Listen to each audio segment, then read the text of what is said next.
কেন দিদি, আমরা কি টোটো চালাই বলে আমরা মানুষ নই? আমরাও তো এই রোদের মধ্যে খেটে কাজ করছি। আপনিই বলুন দিদি, আমরা কি একটুখানি সম্মান পেতে পারি না? দিদি, আপনি কিন্তু এটা একদম ঠিক করেননি। আজকে ওনারা টোটো চালায় বলে কি ওরা একটুও সম্মান পাবে না? আচ্ছা আপনিই বলুন তো, কোনো কাজ কি ছোট বড় হয়? আপনারা টোটো চালান বলে কি আপনাদের সম্মান নেই?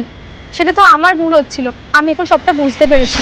আর হ্যাঁ, আর যদি আপনারা না থাকতেন, সত্যিই তো আমরা আমাদের লোকেশনে ঠিকঠাক সময় পৌঁছাতে পারতাম না, আমরা আমাদের অফিসে যেতে পারতাম না।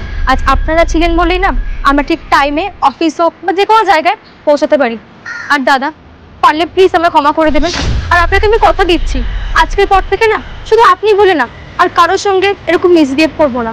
আসলে কি বলুন তো, আমাদের এত টাকার অহংকার বেড়ে গেছে না, তাই আর বুঝতে পারছিলাম না যে কার সঙ্গে ঠিক কিরকম বিহেভিয়ার করতে হয়। দেখুন ম্যাডাম, ক্ষমা চাইতে হবে না, আপনি যে আপনার ভুলটা বুঝতে পেরেছেন না, এটাই অনেক।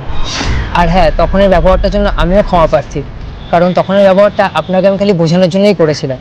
চলুন এবার দুজনেই বসুন, আমি দুজনকেই ছেড়ে দিচ্ছি। আর হ্যাঁ, যেটা ন্যায্য ভাড়া সেটাই দেবে।